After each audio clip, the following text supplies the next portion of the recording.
Hello बच्चों, आपका स्वागत है मेरे YouTube channel basics A to Z में। तो आज हम लोग ये पाठ 8 पढ़ेंगे, भोज्य पदार्थों का संरक्षण। तो ये जो है, पहले तो जो पुरानी बुक थी, ये नया जो एडिशन है 2020-21 वाला, उसमें ये अब नए चैप्टर आ गए हैं, तो वही हम लोग अब पढ़ेंगे, भोज्य पदार्थों का संरक्षण। तो देखो बच्चों, क्या है, यानी कि हमें जो खाने पीने की चीज़ें हैं उनको कैसे सुरक्षित रखा जाना है, तो उन्हीं को संरक्षित करना ही भोज्य पदार्थों का संरक्षण कहलाता है। तो जैसे अनाज, दाल, मेवे आदि सूखे एवं स्वच्छ डिब्बों में बंद करके ये सब रखे जाते हैं, जिससे वो हमें काफ़ी दिन तक उनका हम यूज कर सकें। इस तरीके से वो संरक्षित हो जाते हैं। तो बच्चों, ये जो भोज्य पदार्थ हैं ये खराब क्यों हो जाते हैं? इसमें कुछ सूक्ष्म जीव हैं जो इसको खराब कर देते हैं। सूक्ष्म जीव में बैक्टीरिया, वायरस, फंगस, ये देखो सूक्ष्म जीव मतलब बैक्टीरिया, वायरस या फंगस वगैरह, जो इसको खराब कर देते हैं। और कभी कभी गंदगी के कारण भी उनका टेस्ट बदल जाता है, तो भी खाने लायक नहीं रहते हैं। तो भोज्य पदार्थों के संदूषित या खराब, संदूषित मतलब या खराब होने के मुख्य कारण क्या हैं? तो बच्चों देखते हैं मुख्य कारण क्या है उसके। जैसे देखिए यहाँ पे क्या दिखाया है कि एक रोटी है, ये रोटी देखिए, रोटी का चित्र ये दिखाया है। ये तो कैसी दिखाई है? ये हरी हरी ऑरेंज ऐसी थोड़ा ना रोटी होती, इस पे ये दिखाया है कि इस पे फफूंदी उगाई है। कभी कभी देखो आप रोटी को कहीं रख दो तो उस पर सफ़ेद सफ़ेद फफूंदी जम जाती है, फिर वो ग्रीन ग्रीन सी होने लगती है, ब्लूइश ब्लूइश होने लगती है, तो इसका मतलब रोटी ख़राब हो गई है, वो खाने लायक नहीं है। तो भोज्य पदार्थ खराब क्यों होते हैं? तो उसके कारण मेन ये हैं कि फफूंदी लग जाती है। तो इसमें बता रहे हैं कि पूछ रहे हैं कि रोटी में बदलाव, छूने में, गंध में, रंग में। तो अगर वो ख़राब हो गई है तो छूने में भी, उसको छूने में पहले एकदम ताज़ी रोटी होती है तो अलग, उसको छूने में अलग लगेगा। कि वो यहाँ पे लिखा है दिन, कि पहले दिन देखो कितना, दूसरे दिन देखो कैसा लगता है। तो गंध में उसकी महक भी बदल जाएगी और रोटी का रंग भी बदल जाएगा और छूने में भी अलग लगेगी, है ना। तो इसको इसमें कहा है कि करके देखो, तो आप ये घर में करके देख सकते हैं बच्चों।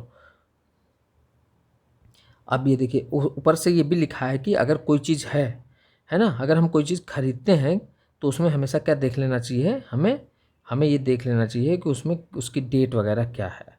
ये देखो यहाँ पे दिया है ना, हम लोग देखते हैं एक्सपायरी डेट। तो वही कि सामानों को खाली पैकेटों पर लिखी मूल्य, वजन, तारीख आदि संबंधी जानकारी देख लेना चाहिए, और उसको देखना आना भी चाहिए आपको सबको। कोई भी चीज़ लेने जाएँ, खासकर दवा वगैरह, खाने पीने वाली चीज़ें, तो उनकी एक्सपायरी डेट ज़रूर देख लेनी चाहिए, क्योंकि एक्सपायरी डेट के बाद आप उनको यूज करेंगे तो आपको वो नुकसान करेंगी। तो इसमें और भी कह रहा है कि देखिए स्कूल में एमडीएम बनता है, तो एमडीएम को एक उसमें कटोरी में रख लें ढक के, और फिर देखें उसको पहले दिन उसमें क्या बदलाव होता है, दूसरे दिन भी रखेंगे तब क्या होगा। तो पहले दिन रखेंगे तो जब तक आप देखेंगे तो शाम तक तो अभी ज़्यादा बदलाव नहीं लगेगा, लेकिन जब अगले दिन आएंगे तो उसमें बदबू आने लगेगी, उसका रंग बदल गया होगा, यानी कि वो ख़राब हो गया। क्यों हो गया? उसमें जो है धूल के कण, मक्खी और ये सब चीज़ें उसको ख़राब कर देंगी, और सूक्ष्म जीव तो होंगे ही होंगे उसमें मौजूद हो आ जाएंगे, तो इसके कारण वो ख़राब हो जाएगा। तो क्यों होते हैं? भोज्य पदार्थ जो हैं कहीं पे खुले में आप रख देंगे तो वो ख़राब हो जाएंगे। खुले में रखने से उसमें धूल के कण, मक्खी, फफूंद, जीवाणु आदि से ख़राब कर देते हैं। तो ख़राब हो करते क्या हैं, तो उसके अंदर जो पोषक तत्व हैं वो नष्ट हो जाते हैं। पोषक तत्व जो हमारे शरीर के लिए, हमारे शरीर को बढ़ने के लिए, पोषक तत्व क्या होते हैं? जो हमारे शरीर को बढ़ने के लिए, हमें स्वस्थ रखने के लिए आवश्यक होते हैं, वो पोषक तत्व होते हैं, वो ख़राब हो जाएंगे तो फिर हमारे लिए वो बेकार हो जाएगी चीज़। और गर्मी के दिनों में जो है भोजन जल्दी ख़राब हो जाता है ना। गर्मी में आप अगर किचन में रख दिया खाना सुबह, तो पता लगा शाम तक ख़राब हो जाएगा। लेकिन जाड़ों में ऐसा नहीं होता है। क्यों? क्योंकि तापमान जो है कम होता है, उस पर वो जीवाणु नहीं पनपते हैं। ये देखो लिखा है, तापमान कम होने से जीवाणु नहीं पनपते हैं, तो जाड़ों में खाना कम ख़राब होता है, ज़्यादा दिन तक रहता है। और वैसे तो हम लोग फ्रिज वगैरह में रख ही देते हैं। फिर आगे देखते हैं बच्चों, भोज्य पदार्थों के संरक्षण की आवश्यकता क्या है? क्यों हम करते हैं संरक्षण की? देखो, भोज्य पदार्थों के संरक्षण की आवश्यकता तो इसलिए करते हैं भाई, संरक्षण जरूरी है, वरना हम कोई चीज़ खानी होगी तो तुरंत तुरंत कैसे सब चीज़ तैयार करेंगे। हर एक चीज़, अनाज वगैरह हम संरक्षित करके रख लेते हैं, तो उससे फिर आटा बनवाते हैं, या आटा भी है घर में तो उसको सुरक्षित टंकी वगैरह में कहीं पर रखते हैं अच्छे से। ऐसे खुले में रखेंगे तो उसमें धूल पड़ेगी, है ना, मक्खियाँ वगैरह आ जाएंगी तो वो ख़राब हो जाएगा। तो हमें रखने के लिए, उसको संरक्षित रखने के लिए तो उसको अच्छे से रखते हैं, जिससे हम अब ज़्यादा देर तक उसका यूज करें, ज़्यादा दिनों तक। तो उनमें क्या होगा, फफूंद लग जाती है, उसका स्वाद खराब हो जाएगा अगर उसको संरक्षित नहीं रखेंगे।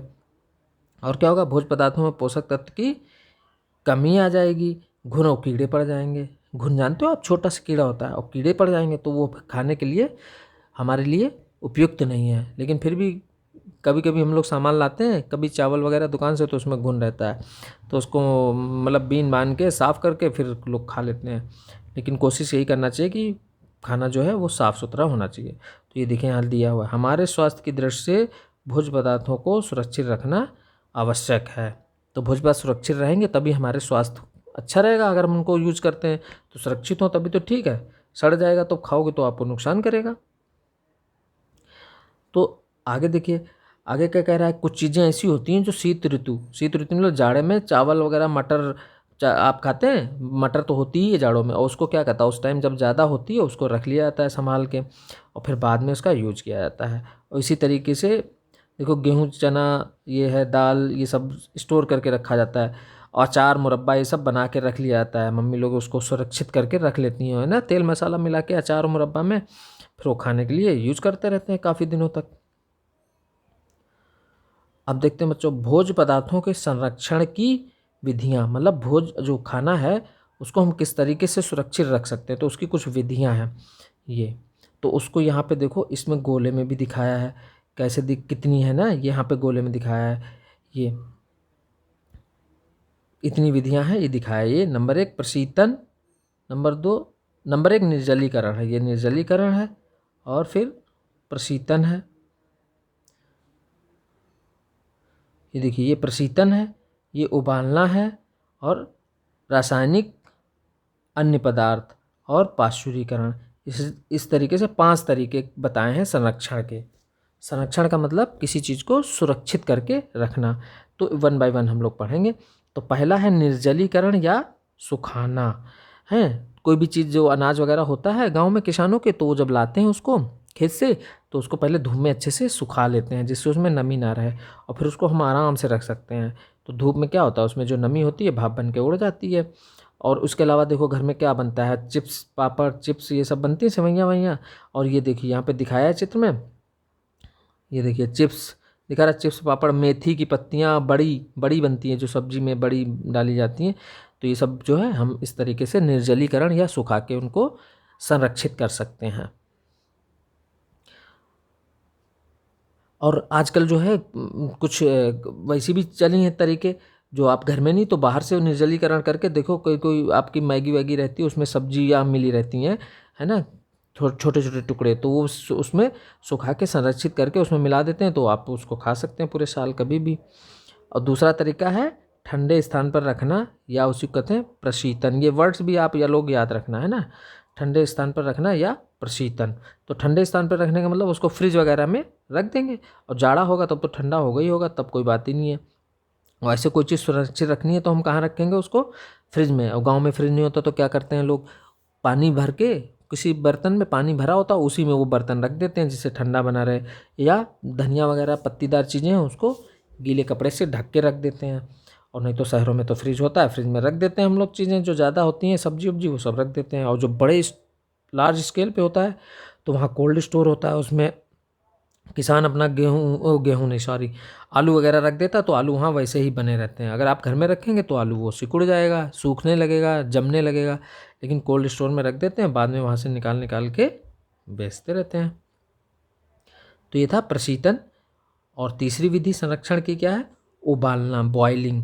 तो आप जानते हो दूध, देखो दूध कभी जो है रोज़ उबाला जाता है। तो तीसरा है उबालना, हमेशा दूध को उबालते हैं जिससे उसके अंदर जो बैक्टीरिया, वायरस यानी कि जीवाणु, विषाणु जो भी हैं वो सब खत्म हो जाए, और वो जीवाणु रहित हो जाएगा, तो वो सुरक्षित रहेगा। लेकिन जब ठंडा हो जाएगा तो फिर से उसमें बैक्टीरिया और वायरस पनपने लगेंगे, बैक्टीरिया वायरस फिर से हवा से उसमें आ जाएंगे, क्योंकि बैक्टीरिया वायरस इतने छोटे होते हैं कि हम उनको देख नहीं सकते, वो हर एक जगह मौजूद हैं, है ना। जैसे आप लोग आजकल सुन रहे हो ना, कोविड-19 कोरोना वायरस, ये हवा में ही तो है, तभी तो कहते हैं मास्क लगाओ और दूर रहो सबसे। कोई खांसेगा छींकेगा तो आ जाएंगे हवा में, तो उसी तरीके से ये बैक्टीरिया वायरस है, वो कोरोना वायरस है ना। वायरस मतलब विषाणु, जीवाणु, विषाणु ये बहुत छोटे हैं जो हम देख नहीं सकते। तो उबाल के, तभी तो कहते हैं गर्म पानी पियो, ठंडा पानी मत पियो आजकल, इसीलिए कहा जा रहा है। फोर्थ तरीका है बच्चों रासायनिक एवं अन्य पदार्थों का प्रयोग।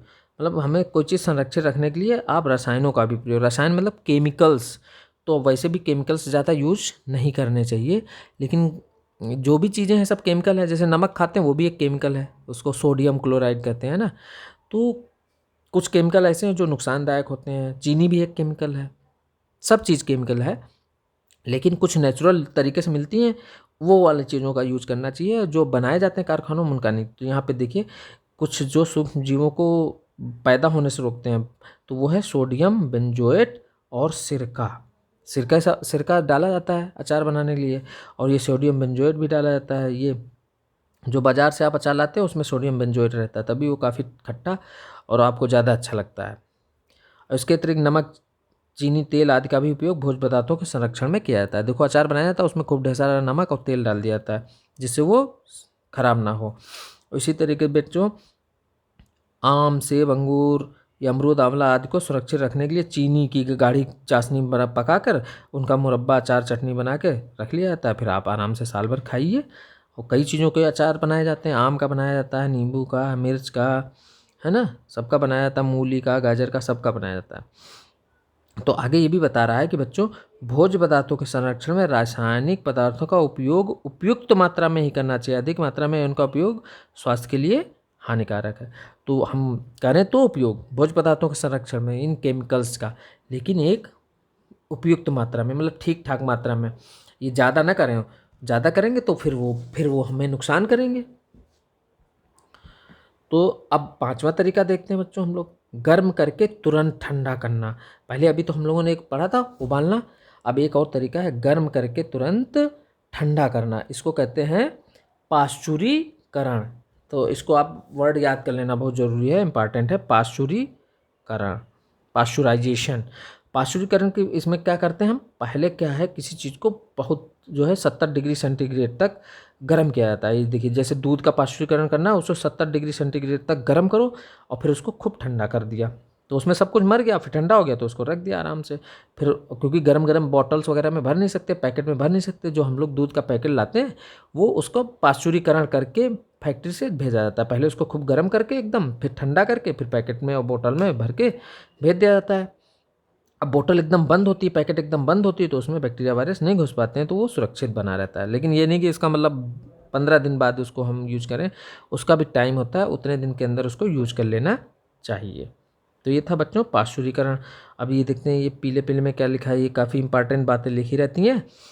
वर्तमान समय में उपलब्ध भोज्य पदार्थों को भविष्य हेतु सुरक्षित रखने के लिए किए जाने वाले उपायों को भोज्य पदार्थों का संरक्षण कहा जाता है। तो कह रहे हैं भोज्य पदार्थों का संरक्षण कहते किसको हैं, तो कह रहे हैं जो आजकल हम लोग जो भोजन को भविष्य में मतलब आगे खाने के लिए, जैसे अचार वगैरह, मुरब्बा वगैरह या अनाज वगैरह, जो भविष्य में मतलब आगे खाने के लिए, आगे यूज करने के लिए जो उपाय करते हैं हम, उसे कहते हैं भोज्य पदार्थों का संरक्षण। तो बच्चों देखिए आगे एक टेबल दे रखी है, उसमें पूछा हुआ है कि कैसे आप करें। तो बच्चों देखिए इस टेबल में दिया हुआ है कि भोज्य पदार्थों को सुरक्षित करने के उपाय के, जैसे देखिए लिखा हुआ है दूध को उबालते हैं, पके हुए चावल को क्या कोई एकदम एयर टाइट कपड़े, एयर टाइट बर्तन में बंद करके उनको चावल को रखेंगे, और 2-4 घंटे में तो कुछ प्रॉब्लम नहीं, ज़्यादा देर होगी तो फिर उसको फ्रिज में रख देंगे। हरी धनिया को गीले कपड़े में लपेट कर रखते हैं। अनाज को क्या है धूप में सुखाकर रखते हैं। आलू को फ्रिज में रख लेंगे, या फिर जो वैसे आलू कहाँ रखा जाता है, कोल्ड स्टोरेज में सुरक्षित रखा जाता है बोरों में भर के। पके आम हैं तो पके आम को हम अपने घर में अगर है तो फ्रिज में रख सकते हैं, वरना तो पके आम से उसको संरक्षित करने के लिए उसका आम पापड़ बना देते हैं। तो ये इस तरीके से कर सकते हैं बच्चों। अब देखिए संरक्षण का महत्व क्या है, हम लोग जो संरक्षण करते हैं उसका क्या महत्व है। तो ये देखिए खाद्य सामग्री को घुन, फफूंदी और अन्य कीटाणुओं से सुरक्षित रखता है। आवश्यकता से अधिक पैदा होने वाले फल, सब्जी, अनाज को सुरक्षित रखता है। अनाज, फलों और सब्जियों को दूर स्थानों पर भेजने के लिए ये संरक्षण जरूरी है। पके हुए भोज्य पदार्थों को संरक्षित रखकर दोबारा उपयोग कर सकते हैं। जो पके भोज्य पदार्थ हैं अगर संरक्षित है तो हम दोबारा यूज कर सकते हैं। तो आप देखिए कई चीज़ें बनी बनाई तैयार मिलती हैं मार्केट में, उनको खाते हैं हम लोग। फिर लिखा भविष्य के लिए खाद्य पदार्थों की सुरक्षा मानव मूल्य है। मतलब हमें जो है भविष्य के लिए जो खाद्य पदार्थ है उनको सुरक्षित रखना चाहिए, ये हमारे एक मोरल वैल्यू है ना। मतलब ऐसा करना ही चाहिए, ये नहीं कि आप सब चीज़ें ख़त्म कर दो फिर क्या खाओगे आप। अब जैसे कोरोना था, ये सब हुआ, बंद हो गया सब, तो जिसके पास था तो वो तो आराम से रहा, जिसके पास नहीं था वो परेशान रहा। मार्केट में नहीं मिल रहा तो क्या खाएंगे हम लोग, फिर बड़ी मुश्किल से खाना पीना चल रहा था ना। और जो जो मौसम में जब जो चीज़ें होती हैं उस टाइम पैदा होती हैं ज़्यादा, उस टाइम आप उनको संभाल के रख लो। तो क्या होता है, जो कम दाम पर उपलब्ध हो जाती हैं वो चीज़ें जिस मौसम में होती हैं उनको रख लो, तो आप आराम से उनको यूज करो। और सरकार भी जो है भंडार गृह हैं सरकार के, वहाँ वो खरीद के रखती है, जब देश में कमी पड़ेगी तो वो बांटती है कि नहीं बांटती है दुकानों पे सस्ते में गरीब लोगों को। और किसान जो अपना उपज उगाते हैं वर्ष भर का अनाज वो रख कर, और जो अपने जितना ज़रूरत होता है उतना रखते हैं, बाकी वो बेच देते हैं। और वो कैसे सुरक्षित करके घर में रखते हैं उसको। अब देखिए इसमें एक और टेबल दिखा रखी है, अपने रसोई घर में खाने पीने की कुछ चीज़ें चुनकर लिखिए जो 1-2 दिन में ख़राब हो जाती हैं। तो 1-2 दिन में क्या ख़राब हो जाएगी, जो सब्जी और वो जो खाने पीने की चीज़ें पका के रखी जाती हैं वो 1-2 दिन में ख़राब हो जाएंगी। हफ्ते भर तक ख़राब नहीं होंगी, जैसे हफ्ते भर तक ख़राब नहीं, जैसे करेला वगैरह होता है तो उसको आप 4-6 दिन तक खा सकते हैं, है ना।